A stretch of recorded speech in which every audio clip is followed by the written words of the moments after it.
दोस्तों ये कहानी है एक ऐसे गांव की जहां पर कुछ लोग पागल होकर अपने ही घर वालों को मारने लगते हैं और पुलिस ऑफिसर्स को कुछ भी समझ नहीं आता कि लोग ऐसा क्यों कर रहे हैं।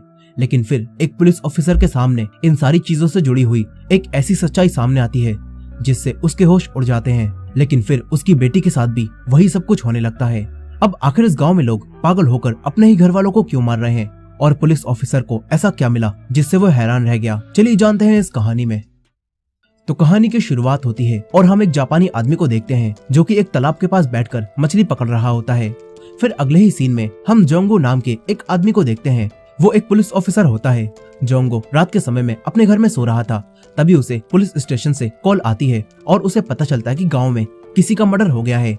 इसके बाद जोंगो हत्या होने वाली जगह पर जाता है जहाँ पर वो एक आदमी को देखता है जिसने अपनी वाइफ और अपने ही दोस्त को बेरहमी से मार दिया होता है और वो खुद भी बिल्कुल एक मॉन्स्टर की तरह लग रहा होता है। उसके पूरे शरीर पर कुछ एलर्जी जैसे अजीब से निशान भी होते हैं। पुलिस उस आदमी को अपनी कस्टडी में ले लेती है। साथ ही पुलिस ऑफिसर्स को इस आदमी के घर में एक और लाश भी मिलती है जो कि एक आदमी की होती है।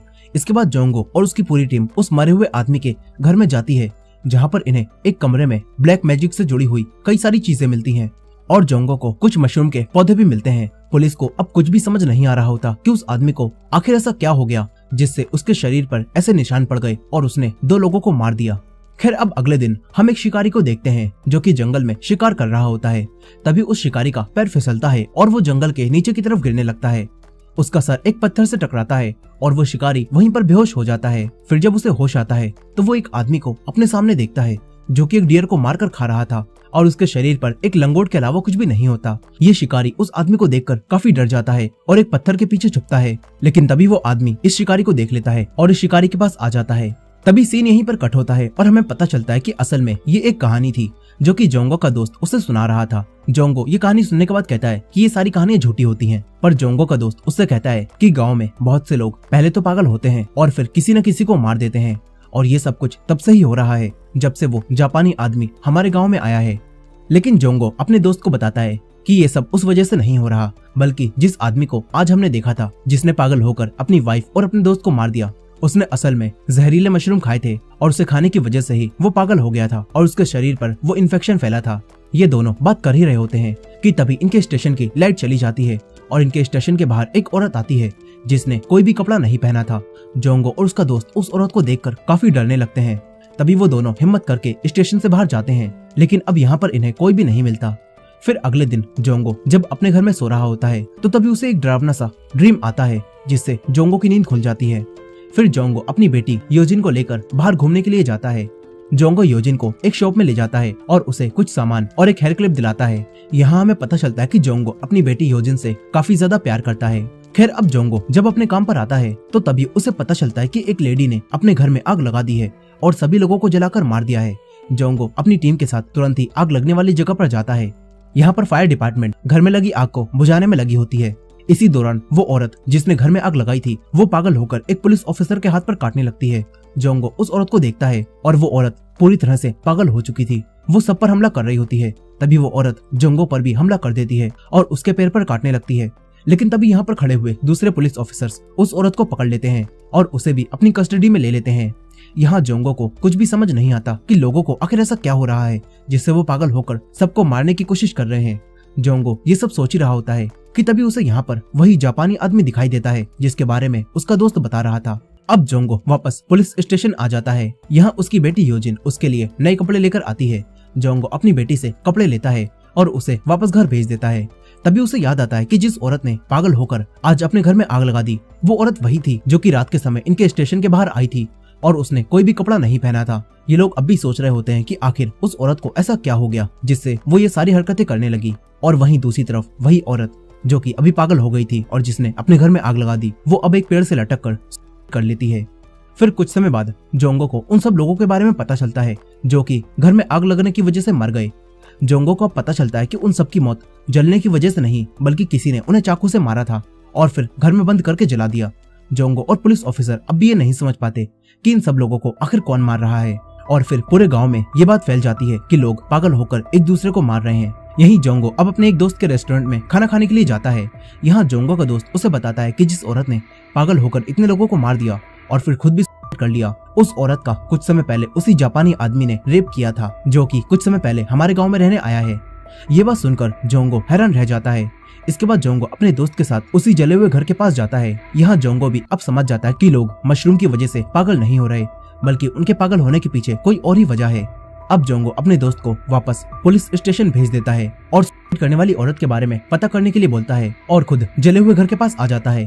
तभी यहाँ पर एक लड़की आती है जो कि दूर बैठकर जोंगो के पत्थर मारने लगती है। जोंगो उस लड़की को पागल समझता है और कुछ भी नहीं करता और उसे घर जाने के लिए कहता है। लेकिन तभी वो लड़की जोंगो के पास आती है और उससे कहती है कि मुझे पता है वो सब लोग इस घर के अंदर कैसे मरे थे और उनको किसने मारा है। इतना बोलकर वो लड़की जले हुए घर के अंदर आ जाती है। जोंगो भी उसके पीछे जाता है। यहाँ वो लड़की उसे बताती है कि उन सब लोगों को इसी जगह पर मारा गया था और मैंने सब कुछ देखा था। वो लड़की जोंगो से कहती है कि वो जापानी आदमी जो कि यहाँ गांव में आया है वो एक घोस्ट है और वही सभी लोगों को मार रहा है। ये बात सुनकर जोंगो अपनी टीम को कॉल करता है और उनसे कहता है कि मुझे एक विटनेस मिल गई है जिसने किलर को देखा है, तुम लोग यहाँ पर आ जाओ। लेकिन अब तभी वो लड़की अचानक से यहाँ से गायब हो जाती है। जोंगो उसे ढूंढने की कोशिश करता है लेकिन वो लड़की उसे दोबारा नहीं मिलती। अब तभी जोंगो को उसी जले हुए घर के पीछे वही जापानी आदमी दिखाई देता है जो कि किसी जानवर को मारकर खा रहा था और उसके शरीर पर कोई भी कपड़ा नहीं होता। जोंगो उस जापानी आदमी को देखकर काफी डर जाता है और भागने लगता है। तभी उसका पैर फिसलता है और वो भी गिर जाता है। वो जापानी आदमी जोंगो पर हमला करने लगता है। तभी जोंगो की आंख खुलती है और उसे पता चलता है कि ये सब उसका सपना था। लेकिन जोंगो को कुछ भी समझ नहीं आता कि उसे ऐसे सपने क्यों आ रहे हैं। फिर जोंगो की वाइफ उसे बताती है कि हमारी बेटी योजिन की तबीयत खराब हो गई है। ये बात सुनकर जोंगो फौरन अपने बिस्तर से उठता है और अपनी बेटी के पास आ जाता है। यहाँ उसकी बेटी की हालत काफी खराब होती है। ये देखकर जोंगो काफी परेशान हो जाता है। फिर जोंगो वापस अपने काम पर जाता है और अपने दोस्त को बताता है कि मुझे कल रात को उसी जापानी आदमी का सपना आया था और वो जापानी आदमी एक जानवर को मारकर खा रहा था।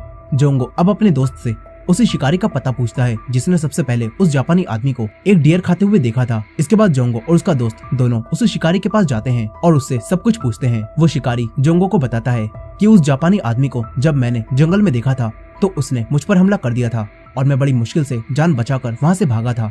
शिकारी की बात सुनकर जोंगो और उसका दोस्त शिकारी के साथ उसी जंगल में जाते हैं जहाँ पर उसने पहली बार उस जापानी आदमी को डियर खाते हुए देखा था। यहाँ पर इन तीनों को वही डियर भी मिलता है जिसे वो जापानी खा रहा था। जोंगो उसे देखकर समझ जाता है कि शिकारी झूठ नहीं बोल रहा। अब तभी अचानक से जंगल में बहुत तेज बारिश होने लगती है और शिकारी ये देखकर डर जाता है। वो अपने घर जाने लगता है। जोंगो उसे रोकने के लिए पकड़ता है पर तभी उस शिकारी का पैर फिसलता है और वो फिर से गिर जाता है और इसके बाद उस शिकारी के ऊपर बिजली भी गिरती है। ये देखकर जोंगो और उसका दोस्त उस शिकारी को जल्दी से हॉस्पिटल लेकर आते हैं। यहाँ उस शिकारी की जान तो बच जाती है लेकिन जोंगो इसी हॉस्पिटल में उसी आदमी को भी देखता है जिसने सबसे पहले पागल होकर अपनी वाइफ और अपने दोस्त को मार दिया था और उसके पूरे शरीर पर वही अजीब से निशान फैले होते हैं। जोंगो ये सब देख ही रहा होता है कि तभी उस आदमी की तबीयत खराब होने लगती है और उसके मुंह से खून आने लगता है और देखते ही देखते उस आदमी की डेथ हो जाती है। जोंगो ये सब देखकर काफी घबरा जाता है। उसे कुछ भी समझ नहीं आता कि लोग इस तरह से क्यों मर रहे हैं। यही जोंगो का दोस्त जोंगो से कल दोबारा से जंगल में जाकर उसी जापानी को ढूंढने के लिए कहता है ताकि इन्हें पता चल सके कि उस जापानी के गांव में आने से ही ऐसा क्यों हो रहा है। फिर इसके बाद रात के समय में जोंगो की बेटी को एक डरावना सपना आता है और वो जोर जोर से चिल्लाने लगती है। जोंगो अपनी बेटी की आवाज सुनकर तुरंत ही उसके पास आता है। यहाँ उसकी बेटी उससे कहती है कि डैड कोई आदमी दरवाजा खोलने की कोशिश कर रहा था। योजिन काफी ज्यादा डरी होती है। जोंगो को लगता है कि उसने कोई डरावना सपना देखा होगा, इसीलिए जोंगो किसी तरह अपनी बेटी को शांत करा देता है और वापस सुला देता है। लेकिन अगली सुबह जब जोंगो सोकर उठता है तो वो देखता है कि योजिन अजीब ढंग से कई सारी मछलियां खा रही है। ये देखकर जोंगो परेशान हो जाता है। तभी जोंगो की माँ उसे एक तरफ ले जाती हैं और कहती हैं कि मुझे लगता है कि योजिन पर किसी बुरी आत्मा का साया है, इसी वजह से वो ऐसी हरकतें कर रही है। जोंगो की माँ जोंगो से कहती हैं कि मैं कल एक तांत्रिक को यहाँ बुलाऊंगी, वो हमारी बेटी को ठीक कर देगा। जोंगो उनकी बात का कोई भी जवाब नहीं देता और फिर अपने दोस्त के पास आ जाता है ताकि ये दोनों मिलकर उस जापानी आदमी का पता लगा सकें। यही जोंगो का दोस्त अपने साथ अपने भतीजे को भी लाया होता है जो कि एक प्रीस्ट बनने की ट्रेनिंग ले रहा होता है और वो थोड़ी बहुत जापानी भी जानता था, इसीलिए ये लोग उसे अपने साथ ले जाने का फैसला करते हैं ताकि ये प्रीस्ट इन दोनों को उस जापानी आदमी की भाषा समझा सके और बता सके कि वो क्या कह रहा है। इसके बाद ये तीनों उसी जापानी को ढूंढने के लिए दोबारा से उसी जंगल में जाते हैं। यहाँ अब जोंगो को उस जापानी आदमी का घर मिल जाता है जो कि जंगल के काफी अंदर होता है। जोंगो और उसके दोनों साथी उस घर के अंदर जाते हैं लेकिन इन्हें घर के अंदर कोई भी नहीं मिलता। ये लोग घर की तलाशी लेने लगते हैं। तभी जोंगो का दोस्त घर में बने एक कमरे में जाता है यहाँ पर उसे उन सभी इंसानों की फोटो मिलती है जो कि पागल हो गए थे और अपने ही लोगों को मार दिया था। साथ ही जोंगो के दोस्त को यहाँ पर उन सभी लोगों का कुछ न कुछ सामान भी मिलता है जो कि मरे थे और किलर थे।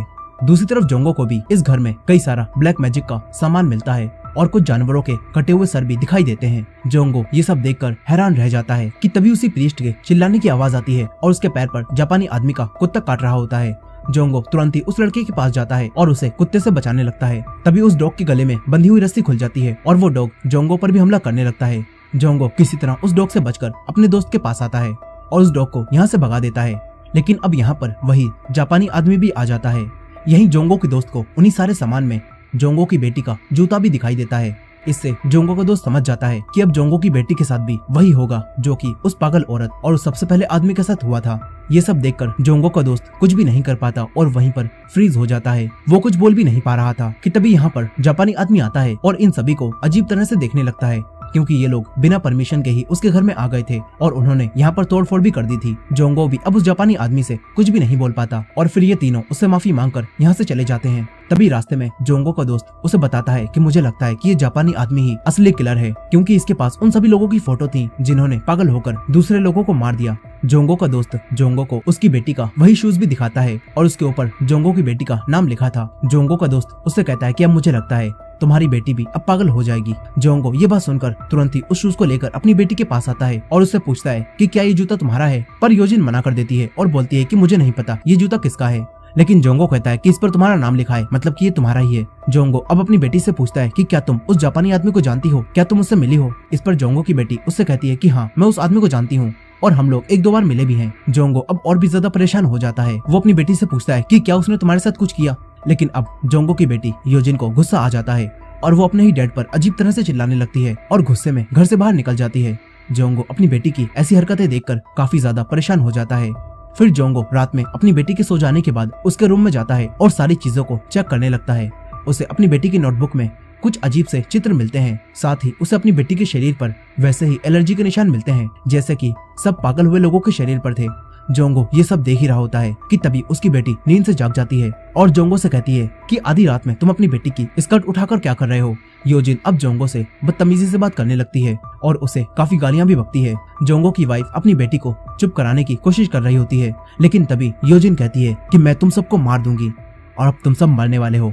अपनी बेटी के मुंह से ये बात सुनकर जोंगो काफी ज्यादा परेशान हो जाता है। फिर जोंगो की माँ उसे बताती हैं कि मैं जिस तांत्रिक से मिली थी उन्होंने कहा है कि हमारे घर के अंदर एक आत्मा है जो कि हमारी बेटी योजिन के अंदर आ गई है।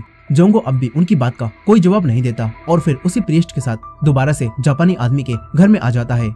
यहाँ पर वो अपनी बेटी के लिए काफी परेशान था। जोंगो को लग रहा होता है कि जापानी आदमी ने उसकी बेटी पर किसी तरह का ब्लैक मैजिक कर दिया है, इसीलिए अब जोंगो उसी कमरे में जाता है जहाँ उसके दोस्त को उसकी बेटी योजिन का जूता मिला था। लेकिन जोंगो को अब यहाँ पर कुछ भी नहीं मिलता। जोंगो उसी जापानी आदमी से उन फोटो के बारे में पूछता है। प्रीस्ट उसके लिए सारी बातें ट्रांसलेट कर रहा होता है। वो जापानी आदमी जोंगो से कहता है कि मैंने वो सारा सामान और वो फोटो जला दिए हैं। जोंगो उस जापानी आदमी के किचन में जाता है जहाँ पर उसे सभी सामान और फोटो की राख मिलती है। जोंगो ये सब देखकर काफी गुस्से में आ जाता है और उस जापानी आदमी के घर का कई सारा सामान तोड़ने लगता है। लेकिन तभी जापानी आदमी का कुत्ता जोंगो पर हमला कर देता है, मगर जोंगो गुस्से में उसे भी जान से मार देता है। इसके बाद जोंगो उस आदमी को धमकी देता है और कहता है कि अगर तू मेरे गाँव को छोड़कर नहीं गया तो मैं तुझे जान से मार दूंगा। और ये बोलकर वो जापानी आदमी के घर से वापस आ जाता है। इस तरफ जोंगो की बेटी योजिन के शरीर पर एलर्जी और भी ज्यादा बढ़ जाती है और डॉक्टर को कुछ भी समझ नहीं आता कि योजिन के साथ ऐसा क्यों हो रहा है। ये बात जब जोंगो को पता चलती है तो वो अपनी बेटी के लिए और भी ज्यादा परेशान हो जाता है।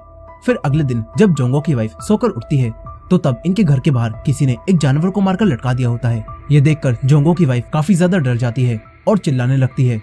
जोंगो उसके पास जाने की कोशिश करता है लेकिन उसका पूरा शरीर जाम हो चुका था और वो हिल भी नहीं पाता। फिर कुछ समय बाद जोंगो डॉक्टर के पास जाता है और डॉक्टर उसे बताते हैं कि तुम्हारी ऐसी हालत ज्यादा ड्रिंक करने की वजह से हुई होगी। डॉक्टर जोंगो को हॉस्पिटल में आराम करने के लिए बोलते हैं लेकिन जोंगो अपनी बेटी योजिन के लिए काफी ज्यादा परेशान होता है, इसीलिए वो घर वापस आ जाता है। लेकिन घर आकर जोंगो देखता है कि योजिन ने अपने ही पड़ोसी के चाकू मार दिया है। जोंगो योजिन की ऐसी हरकत से अब और भी ज्यादा परेशान हो जाता है। फिर जोंगो की माँ जोंगो से कहती है कि अब तो हमें तांत्रिक को यहाँ बुलाना ही चाहिए। जोंगो भी राजी हो जाता है। इसके बाद एक तांत्रिक इनके घर में आता है और पूरे घर को देखने लगता है। वो तांत्रिक घर में रखे एक मटके को तोड़ता है और उसके अंदर से एक मरा हुआ क्रो निकलता है। अब तांत्रिक योजिन के अंदर से आत्मा निकालने के लिए किसी तरह का एक रिचुअल करने लगता है। तांत्रिक के ऐसा करने से योजिन की काफी ज्यादा तबीयत खराब होने लगती है और वो बेहोश हो जाती है। इसके बाद वो तांत्रिक जोंगो को बताता है कि तुम्हारी बेटी का यह हाल उसी जापानी आदमी की वजह से हुआ है और वो जापानी आदमी कोई इंसान नहीं बल्कि एक घोस्ट है। साथ ही ये तांत्रिक जोंगो को बताता है कि अगर हमने उस जापानी आदमी को नहीं रोका तो वो एक एक करके सभी गांव वालों को मार देगा। तांत्रिक जोंगो से बोलता है कि मैं उसे अपनी तंत्र विद्या से कल खत्म कर दूंगा, जिससे सब कुछ ठीक हो जाएगा। जोंगो ये सारी बातें सुनने के बाद तांत्रिक से बोलता है कि मैंने उस जापानी आदमी को देखा है और वो बिल्कुल एक जिंदा इंसान लगता है, तो वो एक घोस्ट कैसे हो सकता है। इस पर तांत्रिक जोंगो को बताता है कि वो जापानी आदमी बहुत पहले ही मर चुका था और अब बस वो एक इंसानी घोस्ट है। इस तरफ वो जापानी आदमी एक जंगल में जाता है जहाँ पर उसे एक ट्रक के अंदर एक मरे हुए आदमी की डेड बॉडी दिखाई देती है जो कि पूरी तरह से सड़ चुकी थी। वो जापानी आदमी इस डेड बॉडी के साथ कुछ करने लगता है। फिर अगले दिन वही तांत्रिक जोंगो के घर में एक रिचुअल करने की तैयारी करता है ताकि वो जापानी आदमी खत्म हो जाए। इस तरफ वो जापानी आदमी भी उसी मरे हुए आदमी की फोटो को सामने रखता है और ब्लैक मैजिक करने लगता है और ब्लैक मैजिक से ट्रक में मरा पड़ा हुआ वो इंसान वापस जिंदा हो जाता है। यही वो तांत्रिक भी अपने रिचुअल से जापानी आदमी को मारने लगता है। लेकिन इसी दौरान योजिन की भी तबीयत काफी ज्यादा खराब होने लगती है और ये देखकर अब जोंगो अपनी बेटी के लिए उस तांत्रिक के रिचुअल को बीच में ही रुकवा देता है और सभी तांत्रिक को यहाँ से भगा देता है। इसी दौरान वो जापानी आदमी भी मरने से बच जाता है। यहाँ पर हम उसी अननोन लड़की को भी देखते हैं जिसने जोंगो को जापानी आदमी के बारे में बताया था और ये अननोन लड़की जापानी आदमी के घर के पास खड़ी होती है। वहीं दूसरी तरफ जोंगो अब तांत्रिक वांत्रिक को छोड़कर योजिन को लेकर हॉस्पिटल आता है और योजिन की खराब हालत देखकर उसे काफी ज्यादा दुख हो रहा होता है। फिर जोंगो उसी प्रीस्ट लड़के और अपने कुछ दोस्तों के साथ उस जापानी आदमी के घर जाने लगता है ताकि वो उसे मार दे और सब कुछ ठीक हो जाए। लेकिन यहीं दूसरी तरफ जापानी आदमी भी उसी मरे हुए आदमी के ट्रक के पास जाता है जिसे उसने जिंदा किया था और वो आदमी अब ट्रक में नहीं होता। इधर जोंगो अपने दोस्तों के साथ जापानी आदमी के घर में आ जाता है लेकिन उसे यहाँ पर वो आदमी नहीं मिलता। यही जोंगो को जापानी आदमी के घर में वही सारा सामान मिलता है जिससे कल रात को उसने ब्लैक मैजिक किया था। जोंगो और उसके सारे दोस्त घर की तलाशी ले ही रहे होते हैं कि तभी यहाँ पर वही इंसान आ जाता है जिसे जापानी आदमी ने ब्लैक मैजिक करके जिंदा किया था और सभी लोग उसे देखकर डरने लगते हैं और उसे मारने लगते हैं। तभी वही प्रीस्ट लड़का उन्हें ऐसा करने से रोकता है लेकिन वो मरा हुआ आदमी उसी लड़के पर हमला कर देता है और उसके गले पर काटने लगता है। ये देखकर जोंगो उस मरे हुए आदमी के सर पर एक बहुत बड़ा पत्थर मारता है लेकिन उससे उस मरे हुए आदमी पर कोई भी असर नहीं होता और वो जोंगो पर भी हमला करने लगता है। तभी जोंगो का एक दोस्त उसके सर पर एक फावड़ा मारता है लेकिन उससे भी उस आदमी पर कोई फर्क नहीं पड़ता और वो जोंगो पर ही हमला करने लगता है। इसी दौरान वो जापानी आदमी भी यहाँ पर आ जाता है और उसे देखकर वो मरा हुआ आदमी जमीन पर गिरता है और दोबारा से मर जाता है। तभी जोंगो की नजर उसी जापानी पर पड़ती है और वो अपने दोस्तों के साथ उसे पकड़ने भागने लगता है। वो जापानी आदमी जंगल के अंदर भागता है लेकिन तभी भागते भागते उसके सामने एक खाई आ जाती है और आगे जाने का रास्ता खत्म हो जाता है। लेकिन फिर वो जापानी आदमी खाई में ही लटक जाता है और जोंगो और उसके दोस्तों का वहां से जाने का वेट करने लगता है। यहाँ जोंगो और उसके दोस्त जापानी आदमी को छुपा हुआ नहीं देख पाते और फिर वहीं पर बैठ जाते हैं। तभी जापानी आदमी का हाथ चट्टान से फिसलता है और वो खाई में गिर जाता है। इससे उसे काफी ज्यादा चोट लग जाती है। यहीं जोंगो अपनी बेटी की खराब हालत सोचकर काफी रो रहा होता है। जोंगो के दोस्त किसी तरह जोंगो को शांत कराते हैं और फिर घर वापस आने लगते हैं। इस तरफ जापानी आदमी के सामने वही अननोन लड़की आ जाती है जो कि अब तक उसका पीछा कर रही थी। जापानी आदमी उस लड़की को देखता है और उसे मारने के लिए उसके पीछे भागने लगता है। इधर जोंगो अपने घर जा ही रहा होता है कि तभी उसके ट्रक के सामने कोई इंसान आता है और जोंगो का ट्रक उस इंसान से टकरा जाता है। जोंगो और उसके दोस्त ट्रक से उतरकर उस इंसान को देखते हैं तो वो इंसान कोई और नहीं बल्कि वही जापानी आदमी होता है। जोंगो और उसके दोस्तों को लगता है कि ये जापानी आदमी अब मर चुका है, इसीलिए ये लोग उस आदमी को रोड के साइड में डालकर वापस अपने घर जाने लगते हैं। लेकिन यही वो लड़की जोंगो और उसके दोस्तों को ऐसा करते हुए देख रही होती है। जोंगो अब अपनी बेटी योजिन के पास आता है और उसकी बेटी अब ठीक दिखाई देती है। जोंगो योजिन को ठीक देखकर काफी खुश होता है। लेकिन दूसरी तरफ उसी तांत्रिक को अपनी तंत्र विद्या से कुछ पता चलता है और वो तांत्रिक जोंगो को वो सब बताने के लिए उसके घर आने लगता है। इस तरफ जोंगो का वो दोस्त जो कि उसके साथ काम करता था वो भी अब पागल हो जाता है और किसी का मर्डर कर देता है। वही तांत्रिक जोंगो के घर के बाहर पहुंचता है लेकिन तभी यहाँ पर उसके सामने वही अननोन लड़की आ जाती है और वो लड़की उस तांत्रिक की तरफ देखती है और उस तांत्रिक की नाक और मुंह से खून निकलने लगता है। वो लड़की तांत्रिक को जोंगो के घर के अंदर जाने से रोक लेती है और यहाँ से भगा देती है। ये सब देखकर हमें पता चलता है कि इस लड़की के अंदर भी किसी तरह की कोई काली शक्ति है। ये तांत्रिक अब डर कर तुरंत ही अपने घर आता है और अपने जरूरी सामान को लेकर कहीं जाने लगता है। तांत्रिक जोंगो को कई सारी कॉल्स भी करता है। फिर कुछ समय बाद जब जोंगो अपने फोन में तांत्रिक की इतनी सारी मिस कॉल्स देखता है तो उससे मिलने के लिए उसके घर चला जाता है, लेकिन यहाँ पर उसे वो तांत्रिक नहीं मिलता। इस तरफ वही तांत्रिक अपने सारे सामान को लेकर कहीं जा रहा होता है और तभी उसके कार के शीशों पर कुछ टकराने लगता है, जो देखकर तांत्रिक अपनी कार से बाहर निकलता है, लेकिन उसे बाहर कोई भी नहीं दिखता। तांत्रिक अब समझ जाता है कि कोई काली शक्ति ही उसे गांव से बाहर जाने से रोक रही है। इसके बाद वो तांत्रिक जोंगो को दोबारा से कॉल करता है और फिर जोंगो से जल्दी से उसकी बेटी योजिन के पास जाने के लिए बोलता है। इस पर जोंगो तांत्रिक से पूछता है कि आखिर क्या हुआ जो तुम मुझे तुरंत ही योजिन के पास जाने के लिए कह रहे हो। तांत्रिक जोंगो को बताता है कि वो जापानी आदमी असली घोस्ट नहीं था, बल्कि असली घोस्ट एक लड़की है। तांत्रिक जोंगो को बताता है कि वो जापानी आदमी तो बस मेरी ही तरह एक तांत्रिक था और वो भी उसी लड़की को रोकने की कोशिश कर रहा था। तांत्रिक की ये सारी बातें सुनकर जोंगो समझ जाता है कि तांत्रिक जिस लड़की के बारे में बात कर रहा है जरूर वो वही अननोन लड़की है जिसे मैंने जले हुए घर के पास देखा था। ये जानकर जोंगो तुरंत ही अपने घर जाने लगता है। इधर वही तांत्रिक भी जोंगो के घर की तरफ आ रहा होता है। वहीं वो प्रीस्ट लड़का भी अपने अंकल की पागल होने की वजह जानने के लिए दोबारा से उसी जापानी आदमी के घर में जाने लगता है। वहीं जोंगो जब अपने घर में पहुंचता है तो देखता है कि योजिन अपने कमरे में नहीं है। इसके बाद जोंगो पूरे गांव में योजिन को ढूंढने लगता है। तभी उसे वही लड़की मिल जाती है जिसे तांत्रिक घोस्ट बता रहा था। जोंगो उस लड़की से पूछता है कि योजिन कहाँ है। तभी वो लड़की जोंगो को बताती है कि वो जापानी आदमी अभी भी जिंदा है। ये बात सुनकर जोंगो को अब गुस्सा आ जाता है और वो उस लड़की पर चिल्लाने लगता है।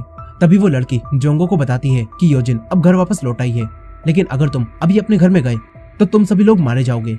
उस लड़की की ये बात सुनकर जोंगो उस लड़की से पूछता है कि तुम्हें ये सब कैसे पता। इस पर वो लड़की जोंगो को बताती है कि वो जापानी आदमी अभी भी मरा नहीं है और उसकी शैतानी ताकत अभी तुम्हारे घर में आने वाली है।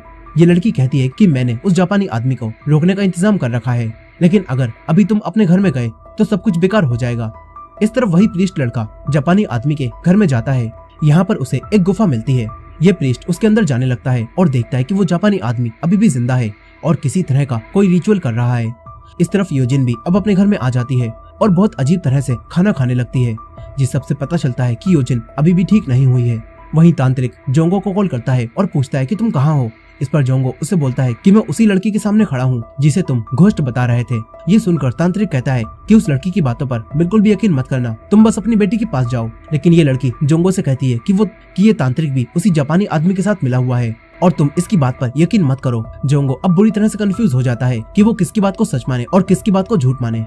जोंगो अब उस लड़की से पूछता है कि वो डेमन मेरी बेटी के साथ ऐसा क्यों कर रहा है। इस पर ये लड़की जोंगो को बताती है कि तुमने किसी को शक के आधार पर मारने की कोशिश की थी, इसीलिए अब वो डेमन तुम्हारे पीछे पड़ गया है और अब वो तुम्हारे परिवार को खत्म करना चाहता है। जोंगो से अब ज्यादा इंतजार नहीं होता और वो अपने घर के अंदर चला जाता है। इस तरफ वही प्रीस्ट लड़का जापानी आदमी के सामने जाता है और उससे कहता है कि तुम मुझे अपना असली रूप दिखाओ, तुम कौन हो।